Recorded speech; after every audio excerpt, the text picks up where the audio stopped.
médico cirujano de la Pontificia Universidad Católica de Chile, psiquiatra formado en el Instituto Psiquiátrico José Horvitz Barak, acreditado en CONASEM, postítulo en psicoterapia gestal, psicoterapeuta y profesor del Centro de Psicoterapia Gestal de Santiago, postítulo en psicoterapia existencial y logoterapia en el Instituto Chileno de Análisis Existencial, magíster, teoría y práctica en Gestalt, Universidad Mayor, miembro del grupo fundador de análisis existencial y logoterapia en Chile y presidente de la Asociación Gestáltica de Chile. Hoy presentará la conferencia La importancia de los procesos afectivos en el análisis existencial personal.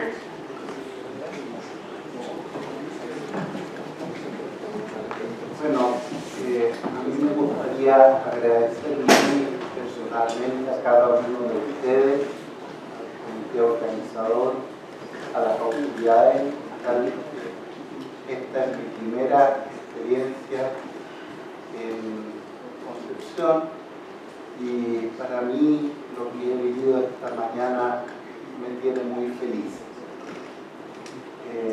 Me he encontrado con amigos, con mi mentor, el Dr. Der, y además me ha encantado las exposiciones que he escuchado en la mañana.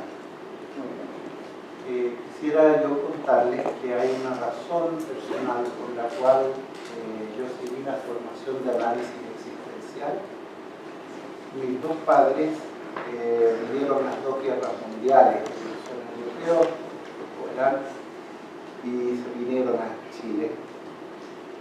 Y desde mi árbol genealógico hay un deseo de contribuir a que ojalá no haya más guerras en el mundo.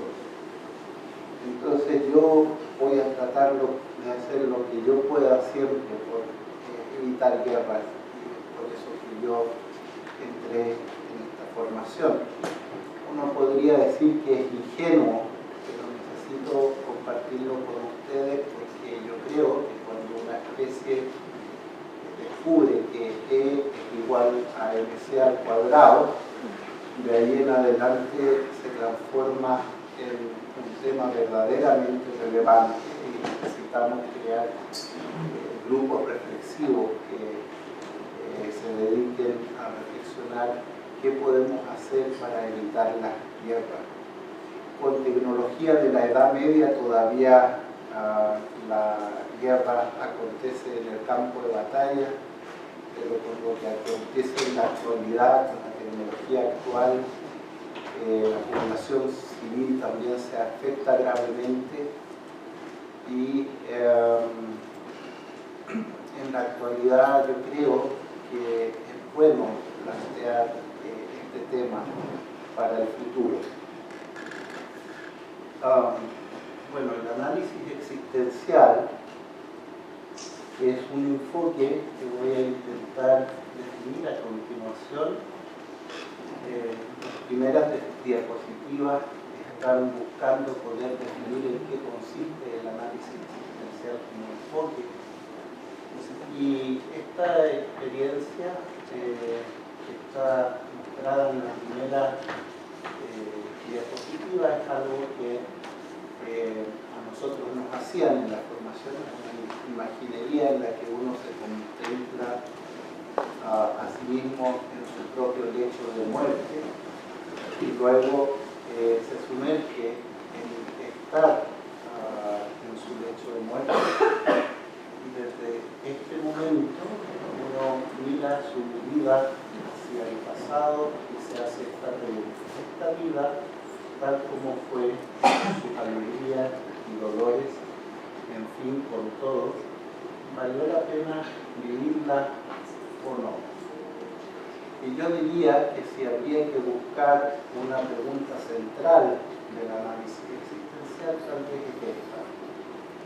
Entonces, el objetivo del análisis existencial es buscar hacer terapias y vivir la vida de un modo en que ojalá uno pueda decir que sí a la vida.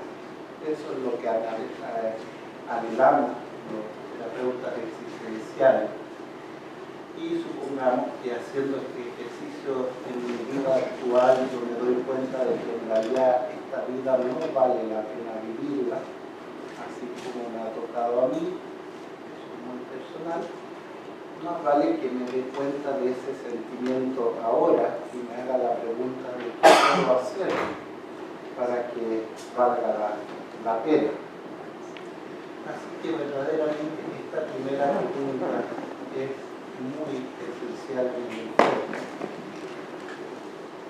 Otro aspecto importante del análisis existencial son estas dos características. La puerta de entrada es vivencial, por lo tanto generalmente iniciamos con lo que el paciente siente en la sesión, pero aquí voy a hacer un pequeño alcance. Entrar vivencialmente es muy característico del análisis existencial, pero las emociones y sentimientos necesitan un recipiente que las contenga. Es como un tiesto de greda con agua en su interior. Entonces, si entramos directamente en las emociones, puede que el agua se derrame. Entonces, a la vez, el análisis existencial, como veremos más adelante, es situacional. Y aquí les doy un pequeño dato, que en intervención de crisis, uno de los métodos de análisis existencial es iniciar primero por preguntar qué pasó, cuál es la situación existencial, y luego entramos en la vivencia. Porque si pregunto directamente por la vivencia debido a un sesgo del enfoque, si estamos en una intervención en crisis, puede que el paciente se desborde y yo no pueda darle una comprensión a esa emoción.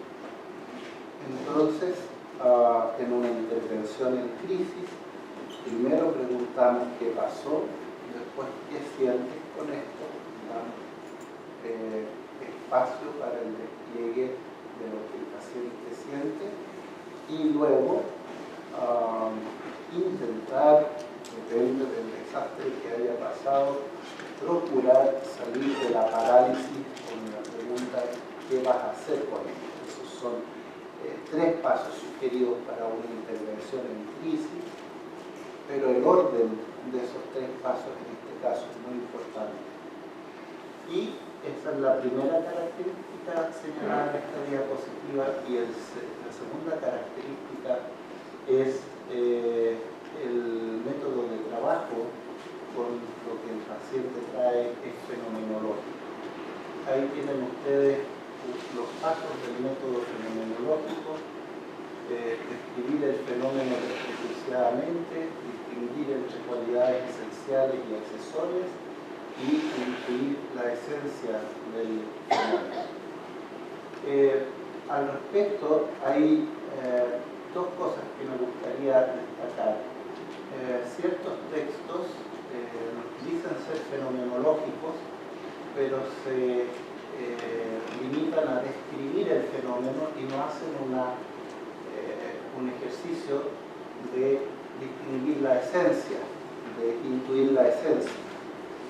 Y el otro tema relevante es que el método fenomenológico como tal puede ser enfocado a descubrir la esencia de algo, ese es el propósito del método, y uno podría en clínica intentar descubrir cuál es la esencia de la esquizofrenia, por ejemplo, y uno descubre un conjunto de cualidades esenciales de la esquizofrenia. Pero en el análisis existencial se trata de descubrir la esencia de una persona, es decir, qué es lo peculiar e irrepetible en cada uno de nosotros. Entonces, vamos a imaginarnos que tenemos ante nosotros una persona que no sabe quién es. Si ese es su problema, entonces el análisis existencial puede aportar.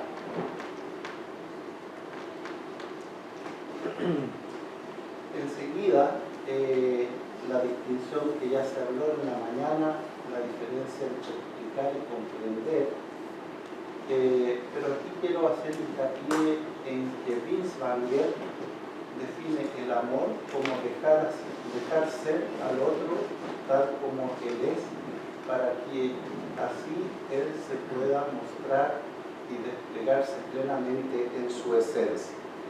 Dejar ser al fenómeno es parte del método fenomenológico y, según la cita de Binswanger, ser fenomenólogo es un acto amoroso, porque dejamos ser al otro en su esencia. Y en especial quiero destacar la importancia de dejar que el dolor se despliegue plenamente cuando una persona está dolida.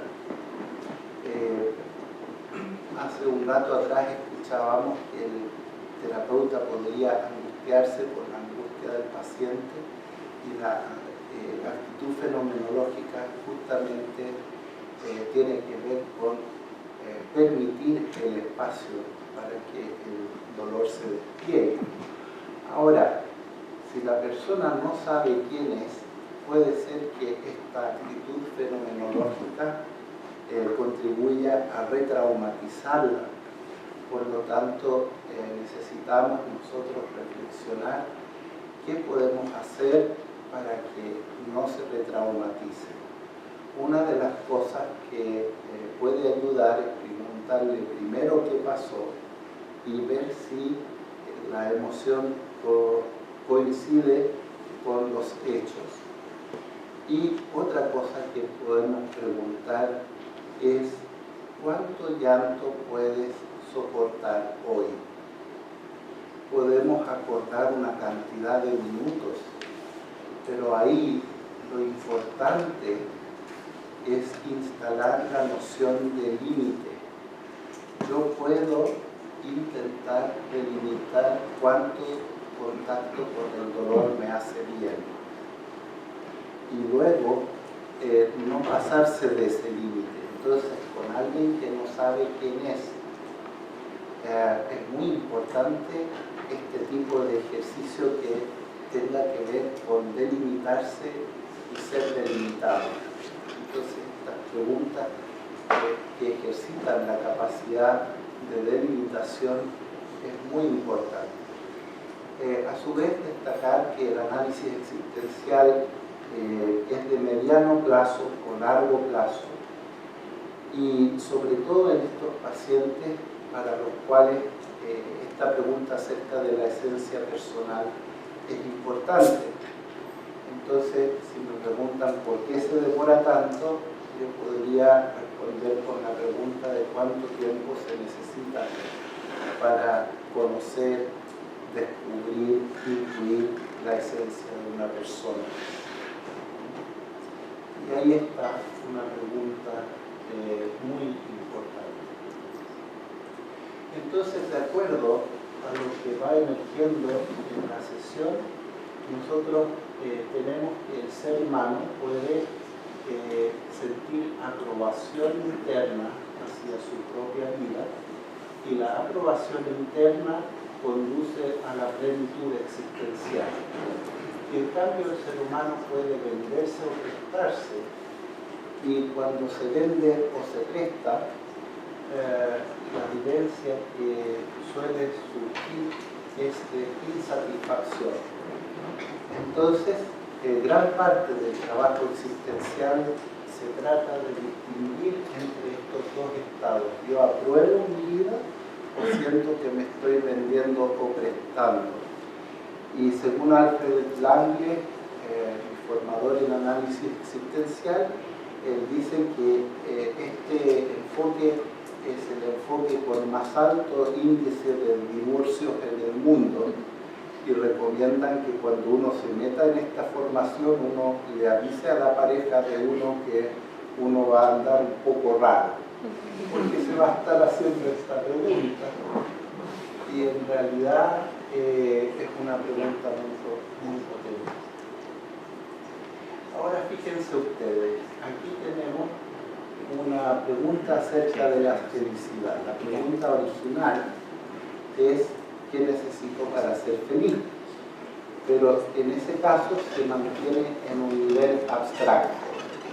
Entonces la clave de esta pregunta es ¿qué necesito en este momento concretamente para ser feliz? Y en ese momento se transforma en una pregunta existencial con la cual puedo hacer algo concreto.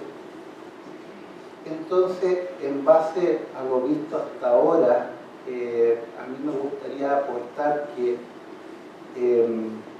a mí me duele mucho que en la actualidad hay muchos jóvenes que no saben qué hacer con sus vidas, que no están motivados, que juegan videojuegos, que tienen muchas adicciones, y reflexionando qué se puede hacer desde el punto de vista existencial, me parece que están poco acostumbrados a conversar con otros seres humanos acerca de sus propias esencias. ¿Cuál es mi esencia? Y mi propia esencia yo no la puedo descubrir solo y jugando un videojuego menos todavía, sino que necesito diálogos con otros seres humanos para descubrir mi propia esencia. Es algo que se hace dialógicamente y pienso que es algo que los profesores y padres y en fin nosotros como sociedad deberíamos enseñarles a nuestros hijos desde temprana edad. Esa es una pregunta, ¿cuál es mi esencia? Y la otra pregunta muy importante es ¿qué necesito concretamente para ser feliz? Entonces, pensando así, yo quisiera imaginarme que la enseñanza media se trata de aprender diferentes maneras de ser feliz en la vida y descubrir la mía. ¿Entiendes? Pero estando estas dos preguntas ausentes en nuestra cultura actual o poco trabajadas, mejor dicho, queda todo este tema a la deriva. Yo creo que es muy importante hacer prevención en este campo.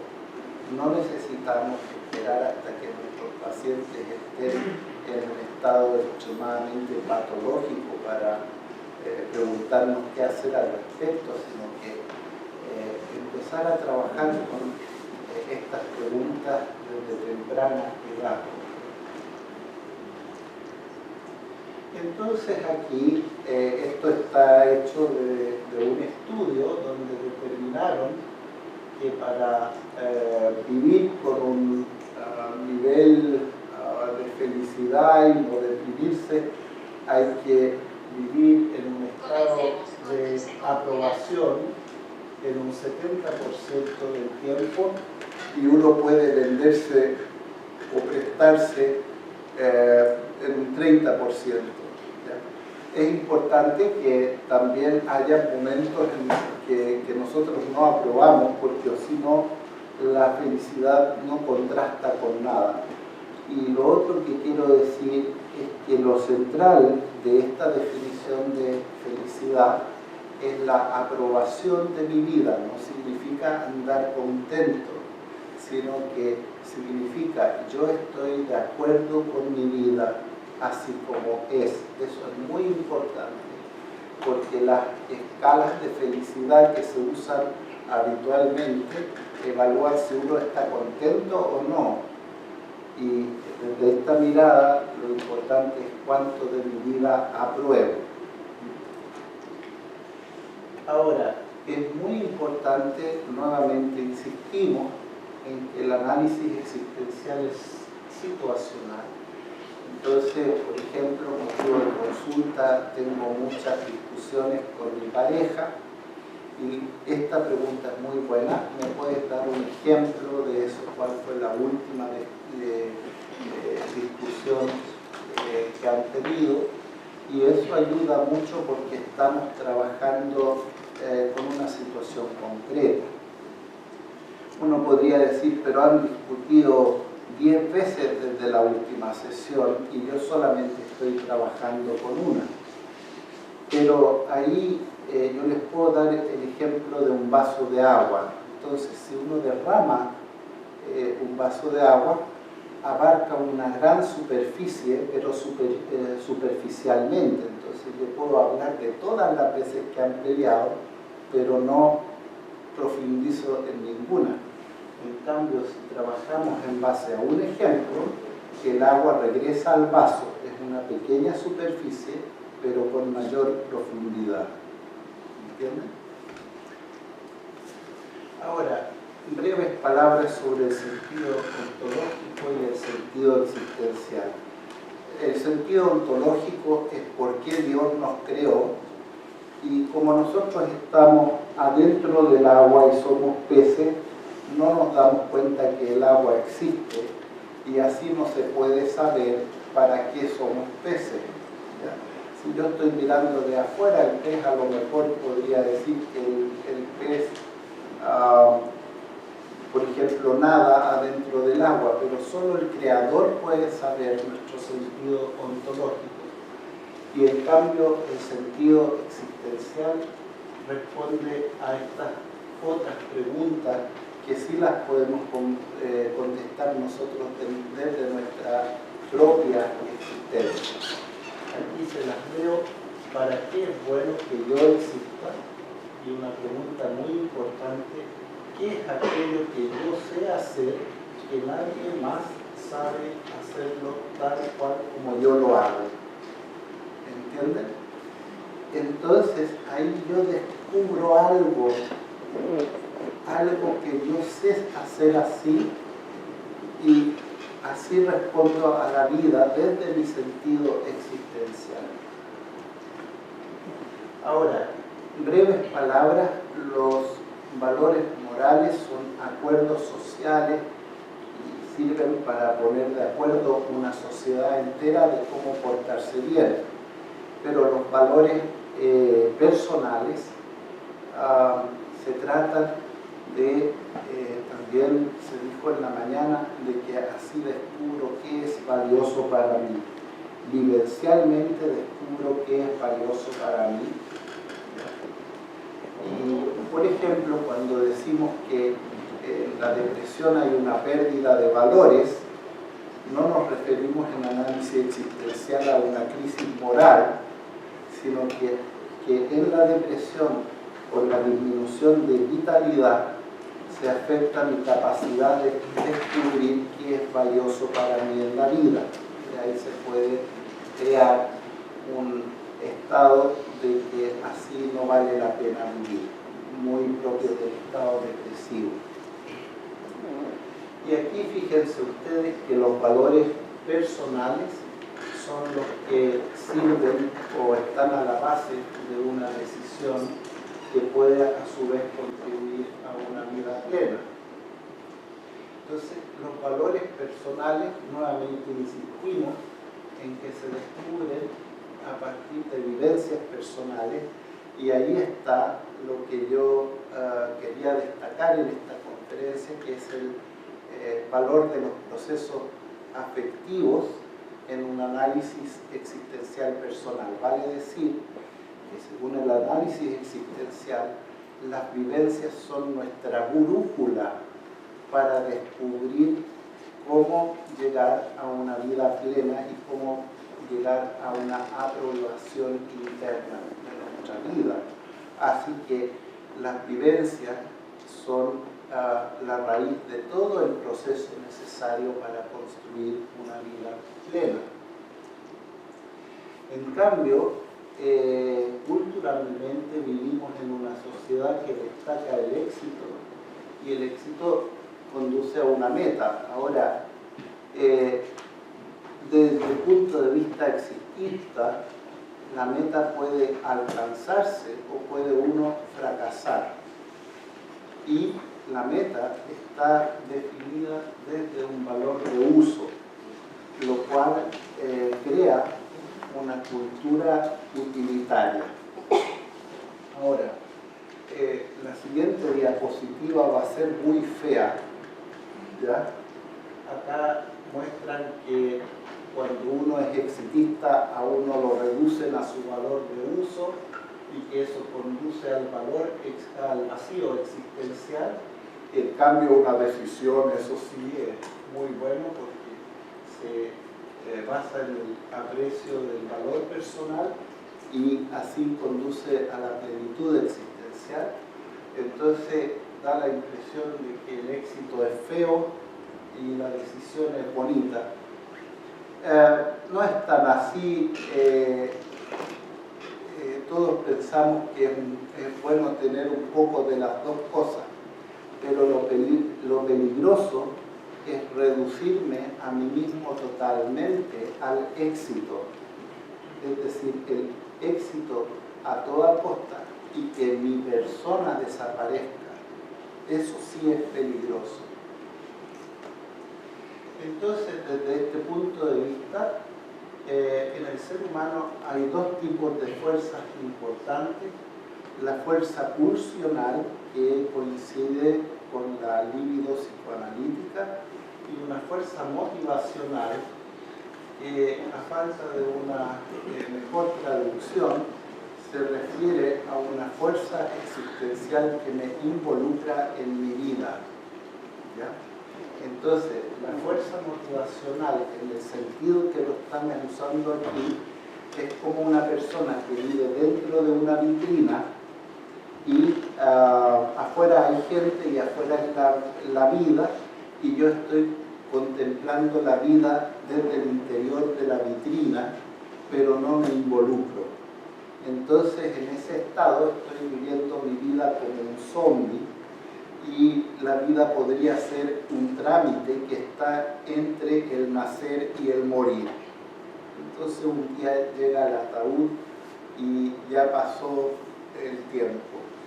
Pero la fuerza motivacional existencial actúa como un imán que me atrae. Entonces trabajamos mucho con cómo poder involucrarse en la vida plenamente, salir de la vitrina y estar involucrado con todo mi ser en la vida.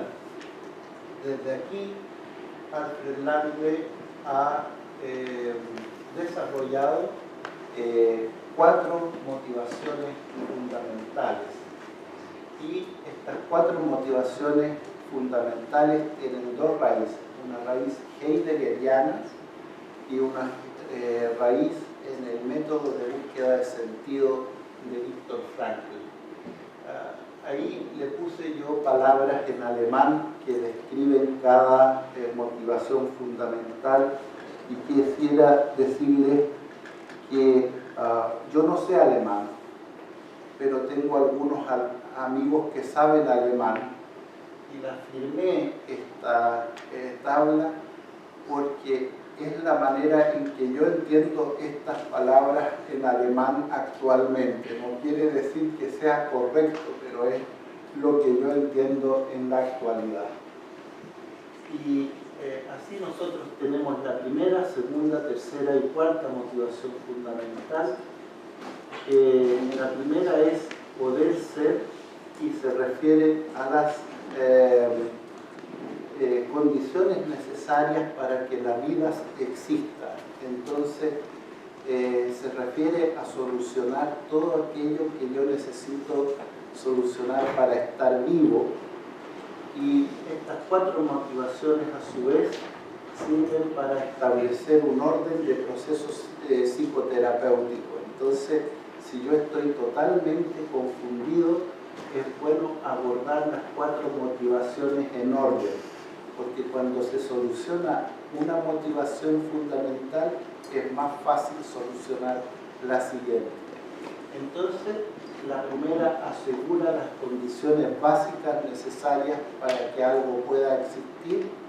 Por ejemplo, para hacer una psicoterapia se necesita que exista una consulta. Puede existir un psicoterapeuta y puede existir un paciente, pero si no existe una consulta donde la psicoterapia pueda efectuarse, no podemos hacer la psicoterapia. Y a modo metafórico, la primera motivación fundamental equivale en forma didáctica a una persona de pie. Entonces yo estoy de pie, yo puedo existir. La segunda motivación fundamental se enfoca en la pregunta de si me gusta o no estar vivo. Y aquí hay una pregunta existencial muy hermosa que yo les puedo convidar, que consiste en establecer una relación de noviazgo con la vida de uno. Entonces, si tenemos una relación de pareja con mi propia vida, preguntarnos yo y mi vida si nuestra relación de pareja va bien o no. Y un divorcio, en este caso, equivaldría a un suicidio. ¿Entiendes? Cuando me suicido quiere decir que mi relación de pareja con mi vida ya no es posible continuarla, ¿ya? Y entre suicidarse y quedar vivo están todo el espectro humano relacional de cómo yo me relaciono con mi vida. Así que la segunda motivación fundamental es fuertemente vincular, y sucede que esta relación de pareja con mi vida, a su vez, depende de cómo es mi relación con mis amigos. O sea, que si mi relación de pareja con mi vida está mala, pero no tengo amenazada mi existencia, una manera de mejorar esa relación con mi vida sería revisar cómo está mi relación con mis amigos. Y a modo metafórica, esta persona de pie ahora abraza a otra persona. Entonces, la segunda motivación fundamental es como abrazarse con otra persona.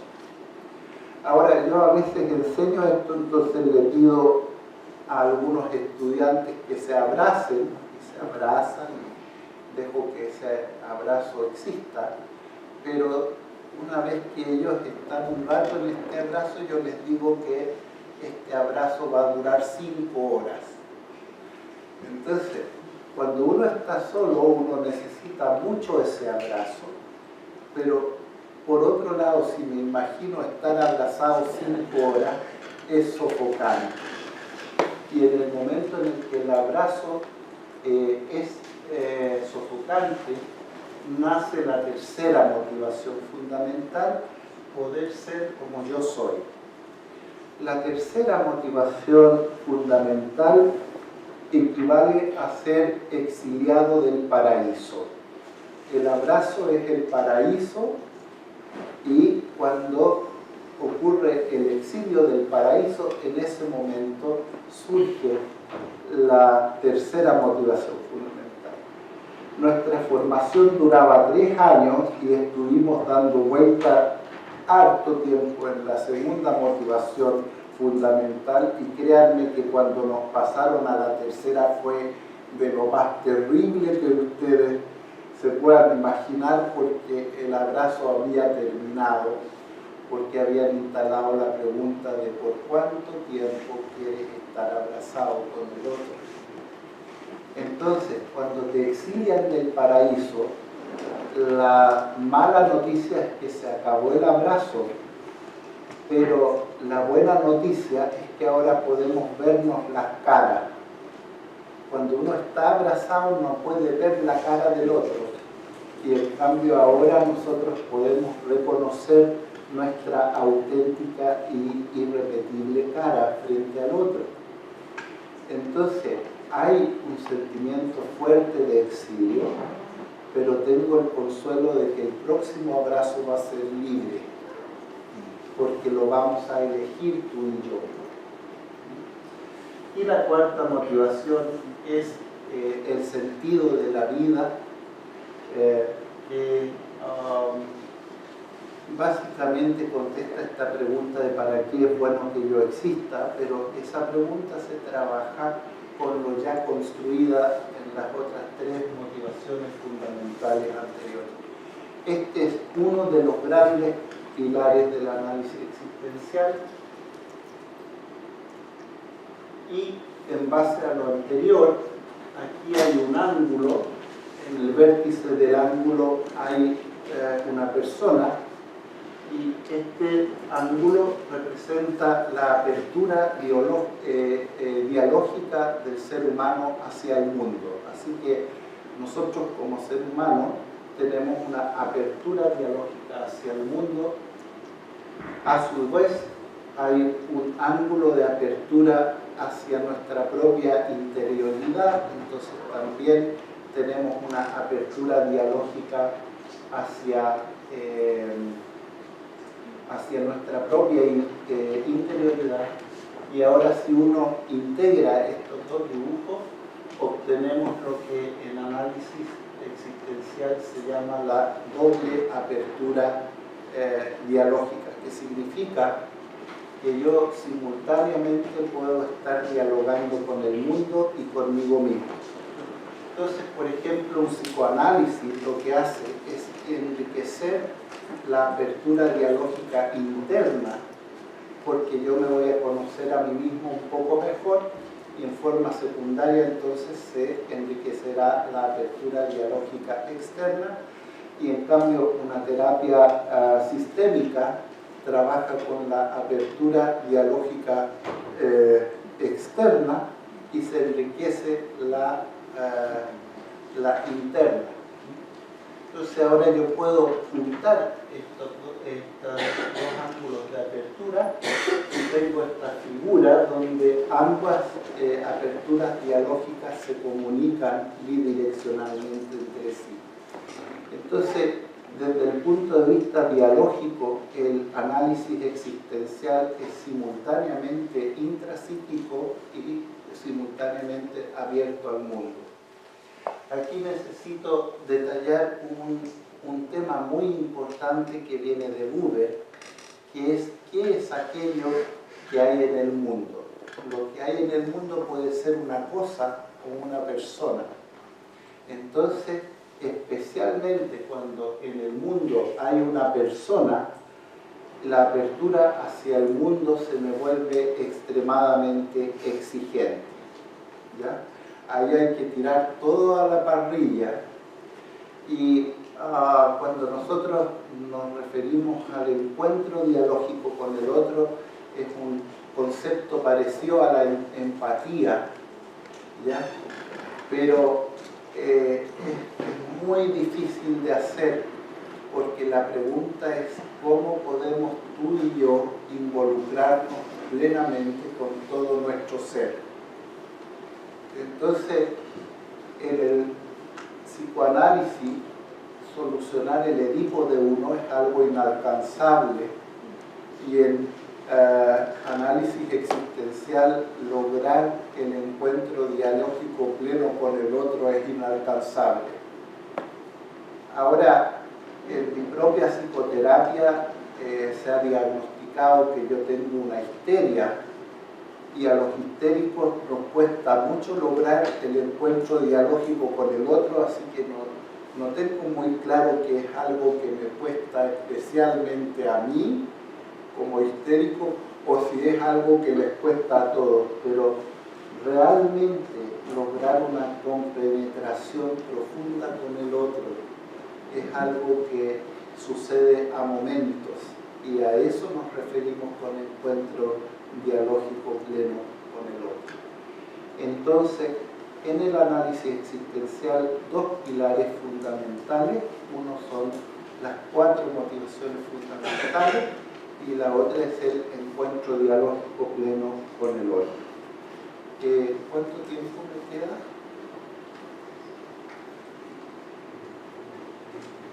10 minutos más.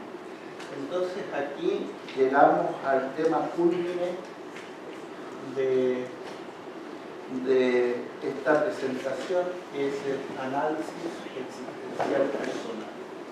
Está armado en base a las 4 motivaciones fundamentales.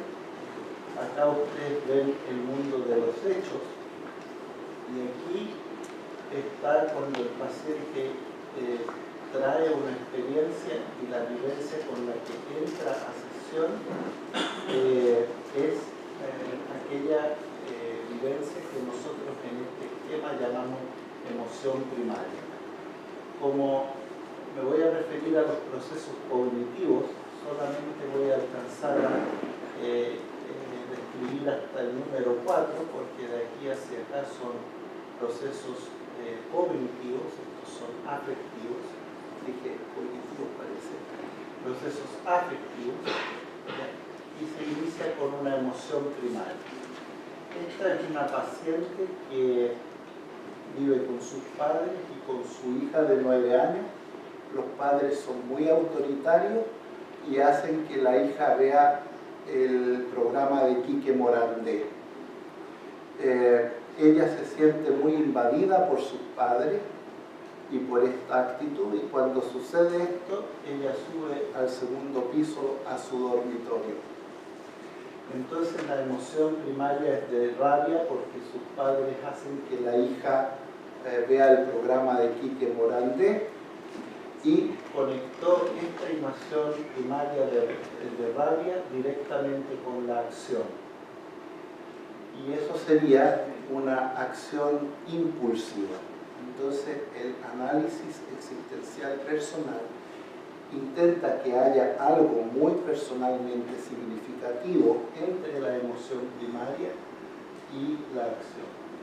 Y aquí, con esto termino, descubrimos que si ella no ve el programa de Quique Morandé con su hija y con sus abuelos, no puede emitir una opinión acerca del programa. Y entonces ella decidió ver el programa con sus padres y con su hija. Y en ese sentido estuvimos conversando por qué sus padres hacen esto y qué puede necesitar su hija de ella como madre. Entonces, subiendo ella al dormitorio, se toma en cuenta ella, pero no está haciendo de mamá para su hija. Entonces, fíjense que en la sesión hemos hablado de ella, de sus padres y de su hija. Entonces, comprenderme a mí mismo y comprender al otro.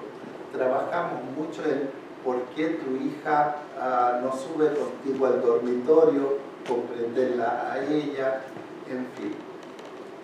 Y en sesión, esto se hace preguntando por las personas que son significativas para el paciente. En mi psicoterapia, uno experimenta que al terapeuta le interesan mis seres queridos. Mi sesión no se trata solo de mí, sino que a este terapeuta también le interesan mis seres queridos, y lo que yo puedo compartir con ustedes es que de a poco a uno le empiezan a nacer unas ganas enormes de contarle secretos al terapeuta espontáneamente, ¿ya? No siempre resulta, pero con los pacientes que resulta se crea un vínculo muy especial. Y finalmente, con esto termino. Estas son en todo caso varias sesiones, lo que yo estoy relatando, donde esta mamá empezó a establecer una relación más cercana con su hija, pero seguía tomada de esta rabia muy grande de que sus padres no la comprenden, y quería irse a vivir con su hija a otra ciudad. Entonces ahí entra lo que aquí se llama conciencia moral, que es una relación ya no con el otro, sino que con la sociedad. Y es como un código moral, por eso se llama conciencia moral, pero armado desde la empatía, no desde el acuerdo social. Entonces, aquí trabajamos la relación de la decisión con la sociedad. Entonces, en este ejemplo, yo le dije, bueno, entiendo que tú quieras irte a vivir a otra ciudad para obligarte a ser autovalente, pero ¿cómo será esto para tu hija si la sacas del colegio, si la obligas a ir a otro lugar? Ella tiene sus amigos y ella tiene un vínculo con sus abuelos. Entonces, es una mirada más amplia donde tú y yo nos encontramos, pero en la conciencia moral dialogamos nosotros con la sociedad. Y finalmente, en el paso 4, en la construcción de la conciencia moral, ha llegado a la conclusión de que ella viviría en un departamento, pero que quede a corta distancia de sus abuelos, para que su hija pueda pasar con sus abuelos la mayor parte del día, pero a la hora del show de Quique Morandé se la lleva al departamento que ella tiene. ¿Ven? Ahora, esta pacientita es limítrofe, y fíjense ustedes que la solución de subir al segundo piso es un extremo, y la solución de irse con su hija a vivir a otra ciudad es otro extremo. Y lo que estamos nosotros efectuando con este proceso lentamente en el tiempo es crear o consolidar una fuerza yoica para tomar buenas decisiones en la vida. Esto ha sido un sobrevuelo por el análisis existencial y me gustaría mucho profundizar en todos estos temas, pero a modo de sobrevuelo creo que lo vamos a dejar hasta aquí, y ha sido un agrado para ustedes compartir con ustedes el análisis existencial.